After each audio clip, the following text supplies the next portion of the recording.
Part 1. George and Lisa are overseas students studying in Britain. They are returning home for the summer holidays.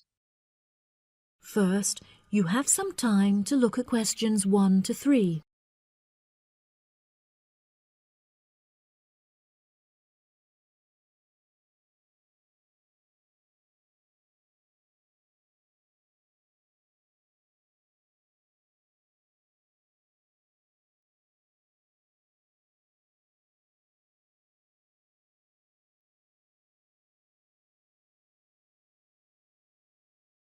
That'll be $23. Right, there's your change.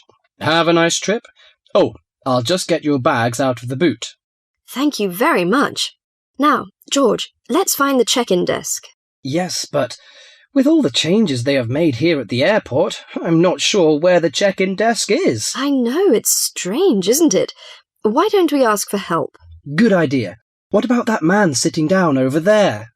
Which one? The one with the hat on and in the trolley? No, the one with the uniform behind the table. I'll ask him. Excuse me, could you tell me where the check-in desk for France Air is, please? Oh, let me think. The best way to get there would be to turn left at the end there, where the cafe is, and then go straight ahead until you're opposite the departure gates entrance. Oh, no. Sorry. It might be quicker to turn right as soon as you get past the cafe, and keep going along the corridor until you come to the sliding doors at the end. On the left. Yes, that's it. All the check-in counters are in a hall there. I'm pretty sure France Air is directly to your left as you walk in the hall. Thanks a lot. So, it's the left past the cafe and then right opposite... The bookshop. You can't miss it. Come on then, Lisa. We don't want to be late, and I want some time to get a cup of coffee and look around the bookshop. Okay, George, but I want to go to the restroom first. I'll meet you at the check-in desk.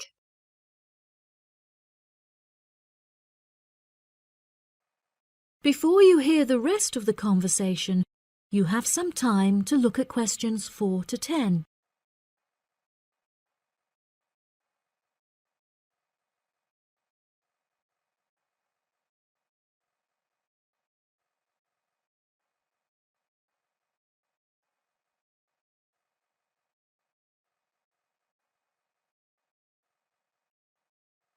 Now listen and answer questions 4 to 10.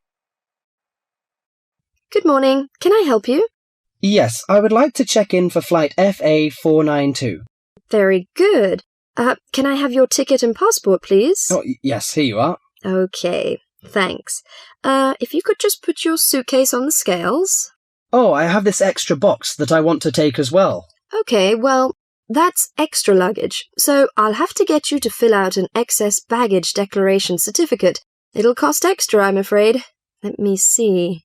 $40 exactly, if the total value of your contents is under $400. Oh, well, what's the form for? It's just a form you have to fill out so that if there are any problems, we'll know where you are and how to contact you. So, if you can give me a few details, I'll key in the information. Okay then, your passport says your name is Lavier. Is that right? Yes, George Lavier. George, Lavillliers.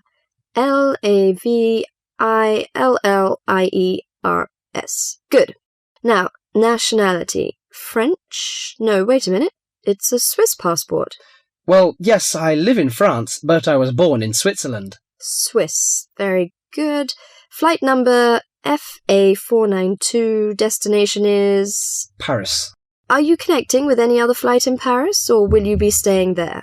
I'm spending my vacation in Paris. Well, Sèvres, just outside Paris. Okay.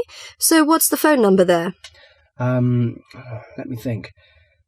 The country code for France is 33, and the number is 198614537. Right, so that's 331-9861-4537. Yes, that's it. And can you tell me briefly what you have in the box? Well, there are some books, just university textbooks from last semester, some clothes, and, my computer disks. Okay, thank you. And what would be the approximate value of the contents? Quite a bit, actually. About $150. That's all. There's your receipt for the box, your passport and ticket, and here is your boarding pass. Gate 7. You can board the plane in about 35 minutes. Have a nice flight. That is the end of part 1. You now have half a minute to check your answers.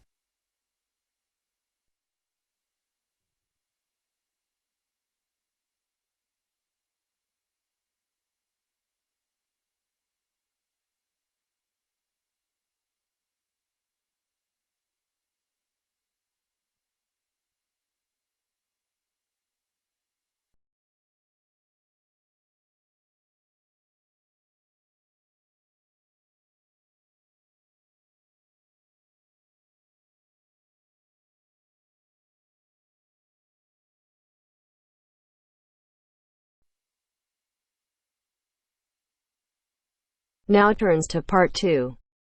Part 2. First, you have some time to look at questions 11 to 17.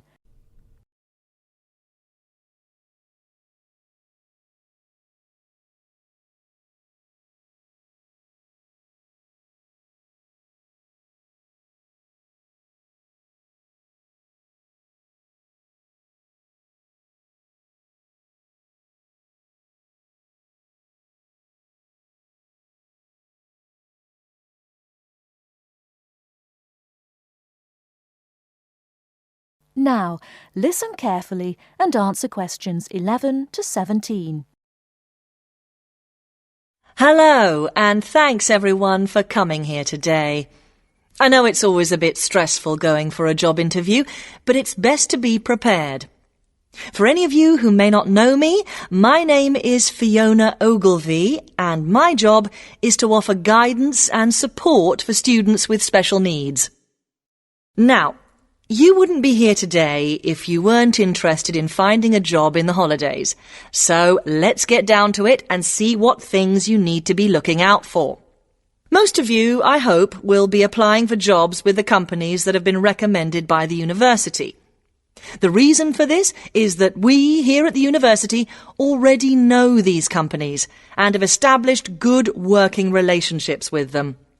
I've also been to visit all of them and checked out the facilities they have to offer.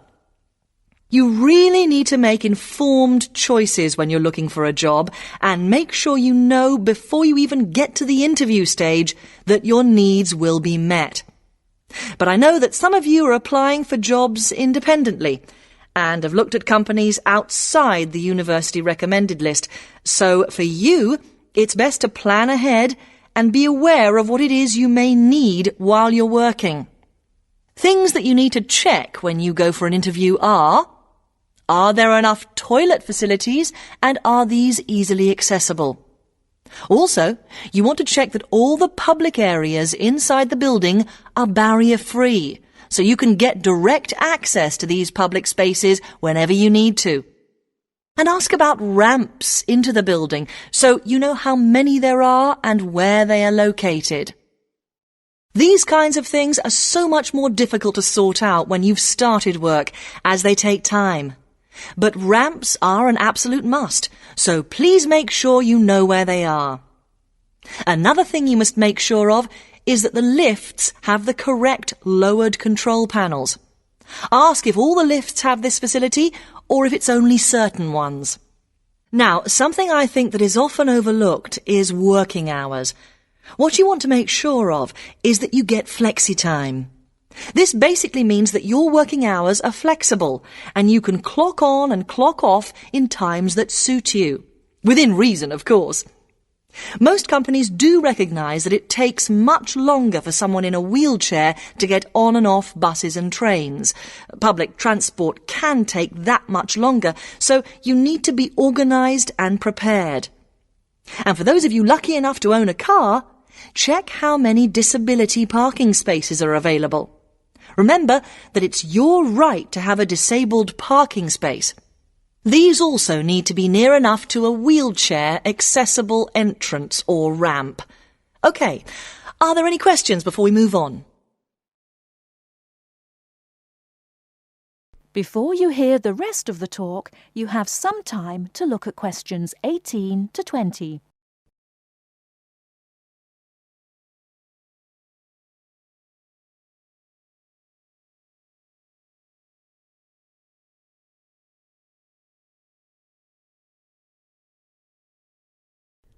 Now listen and answer questions 18 to 20.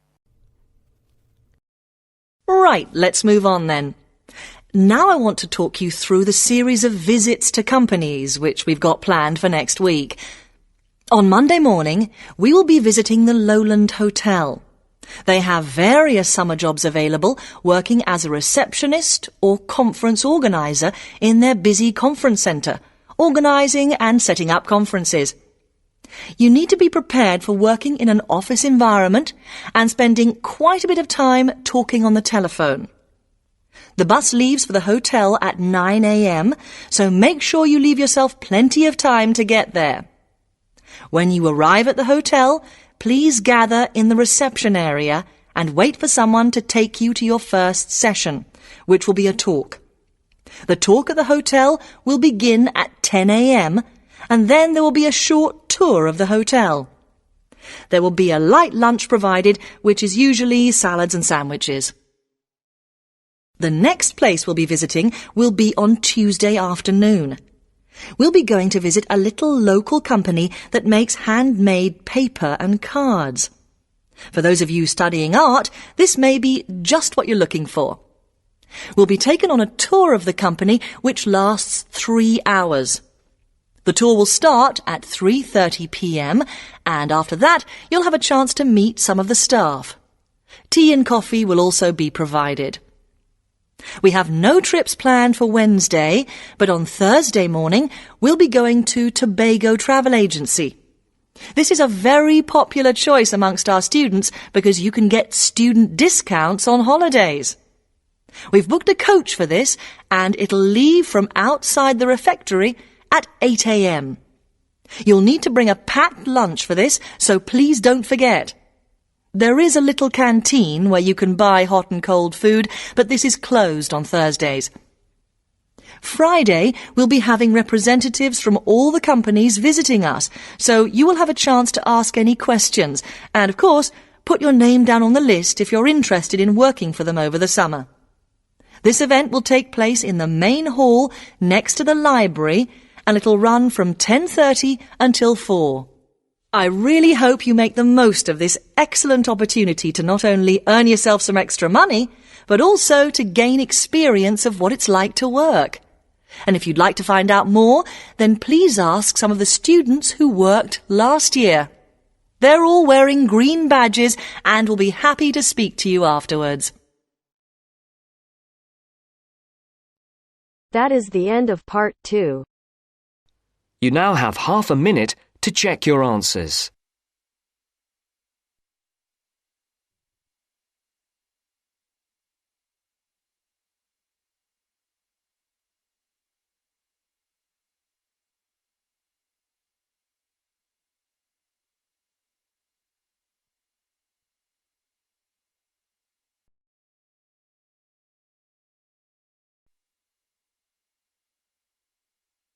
Now turns to part 3. Part 3. You will hear a tutor and 2 students discussing the best ways to study.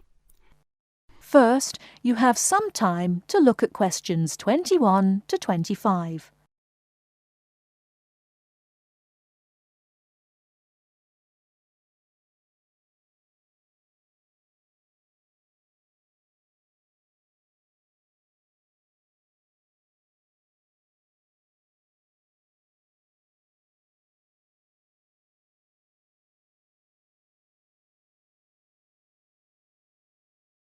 Now listen carefully and answer questions 21 to 25. Well, how are you both settling in? Fine. Yes, no problems. So far, anyway. Good. Remember that as your personal tutor, I'm here to help you if you do have any difficulties. Now, as you know, lectures start on Monday, so I thought we'd look at a few ways of making the most of them, especially in terms of the notes you take. Let's begin by thinking about what you can do before you even go to the lecture. Any ideas? Make sure you're up to date with all the background reading, so you know plenty about the subject already. Yes, that's essential. The lecturer will assume you have that knowledge. Anything else, Carlos? Well, check what the topic's going to be. Of the lecture, that is. I'd go a bit further than that and consider what the content may be. Then you could ask yourself some questions that you want answering and listen out for the relevant information during the lecture. Okay. Now that brings us to the lecture itself and the actual business of writing notes. But there's a lot to deal with there, so we'll come back to that later. What I'd like to do for the moment is continue with the process of note-taking and move on to the next stage. Any suggestions for what that might be? When the lecture is over, you mean? Yes, once you're able to sit down somewhere quiet with your notes. Read them? More than that, you need to make sure they'll still make sense to you weeks, months later. Edit them? Yes, that's what's needed. It's well worth spending a few minutes on it. Any missing words, anything difficult to read, things you didn't have time to jot down, now is the time to do so, while everything's still fresh in your mind. Right. And after that, when's the best time to revise them? When do you think, Carlos? I'd say just before the next lecture, in the same subject. Precisely. That's a vital time to look at them again, for obvious reasons. But it's definitely not the only time. When should you revise them again? A month later, maybe? Sooner, and much more often than that. I'd recommend you look at them again once a week. That's why it's so important they're complete and easy to follow.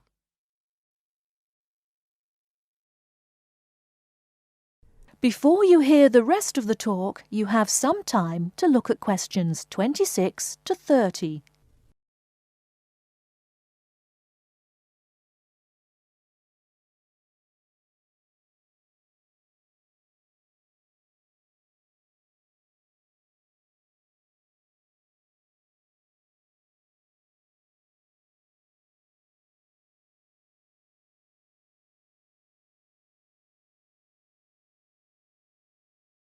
Now listen and answer questions 26 to 30. Right. Let's go back to note-taking and begin with the basics before the lecture has even started. What should you do when you walk into the room?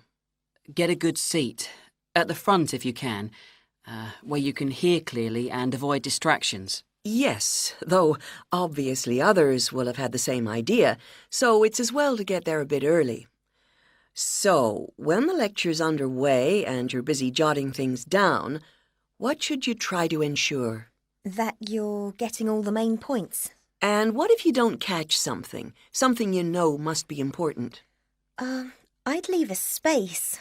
Then I could check it later, perhaps by asking a question at the end and fill it in afterwards. That's an excellent way to deal with it, yes. And there's something else I'd like to mention here. Talking about going through notes afterwards, it's absolutely vital that what you write is legible for one very good reason. It saves time. You'll waste many hours during the course if your revision is held up because you can't read what you've written. Okay, what else can we do to make listening and note-taking more efficient? Well, I always listen out for signpost words. Sorry, what are they? They're the ones lecturers use to say where they're going. A bit like a signpost at a road junction, I suppose. Things like, the first reason is, however, to sum up, and so on. Yes, they can tell you when something important is coming, and help you organize your notes, too. Is there anything else you can add, Carlos? There's something I think's very useful, but it's later, after the lecture is finished. That's fine. Go on. Well, what I do is go through what I've written down, summing up the main points in a few words in the margin, on the left-hand side of the page. I try to use words that'll jog my memory, so that I can remember what everything's about when I look at them again. Yes, That can work very well.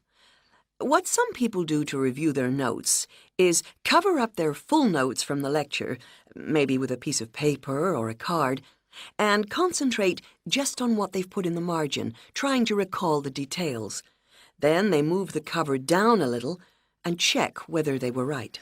Or you could put your main points on another piece of paper and clip them together. Instead of covering and uncovering, you just hold a page in each hand. Sure. It's down to personal preference, really.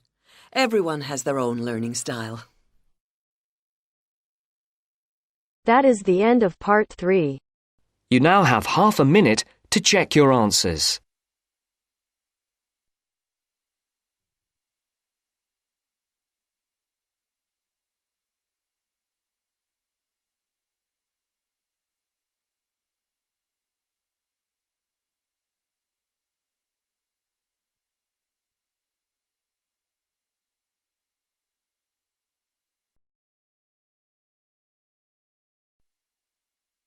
Now turns to part 4.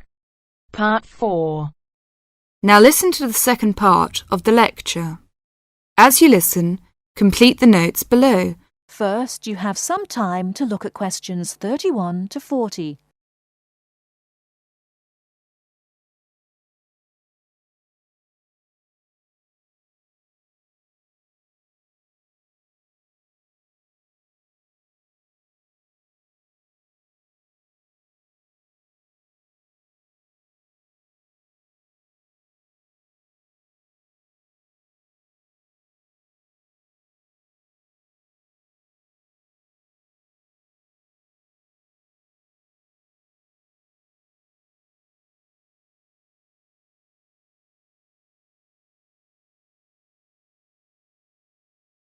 Now listen carefully and answer questions 31 to 40.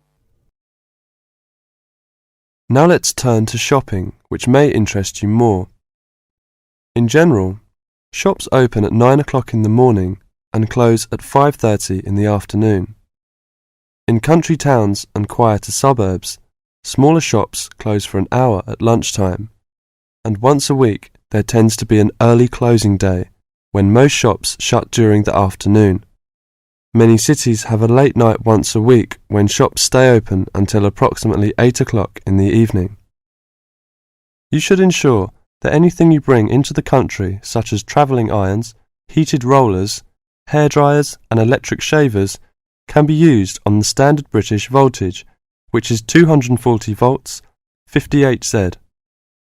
Many hotels will, on request, be able to supply adapters for electric shavers. When you travel, you may want to send postcards home. Stamps can be bought at post offices throughout Britain. They are open from 9 o'clock to 5:30 Monday to Friday, and until 12:30 on Saturday. Stamps can also be bought at postal centre stamp dispensers, at large stores and major tourist attractions. For posting letters, you don't have to go far before finding a red painted letterbox. Alternatively, use the letterboxes at post offices. You may ask how much to tip in hotels and how much it is for a taxi. There are no fixed rules on tariffs about this, and the following is intended only as a guide to customary practice. Most hotel bills include a service charge, usually 10 to 12%, but in some larger hotels, 15%. Where a service charge is not included, it is customary to divide 10 to 15% of the bill among the staff who have given good service. In restaurants, if a service charge is not included in the bill, then 10 to 15% is usually left for the waiter. For porters, we usually give 30p to 50p per suitcase. For taxis, 10 to 15% of the fare. Hairdressers, £2 according to how much work they have done, plus 50p to the assistant who washed your hair. If you drive in Britain, you should remember to drive on the left and overtake on the right. The wearing of seatbelts is compulsory for the driver and front seat passengers. Now let's talk about full details of Britain's road regulations. A copy of the Highway Code can be obtained from offices of the Automobile Association, AA, or Royal Automobile Club, RAC, at most ports of entry. These two motoring organisations can also provide plenty of helpful information to all motorists. Contact AA.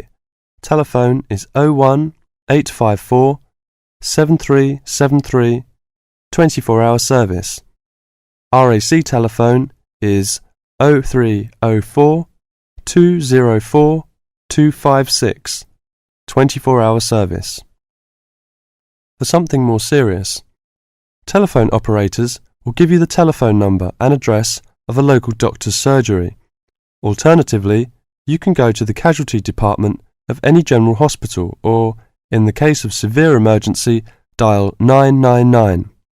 999 is free. Remember, unless you belong to a European Community country or one with which the UK has reciprocal health arrangements, you will be charged for the full cost of medical treatment in Britain, except in the case of accidents or emergencies requiring outpatients treatments only. It would therefore be wise to take out full medical insurance before leaving home. That is the end of part 4. You now have half a minute to check your answers.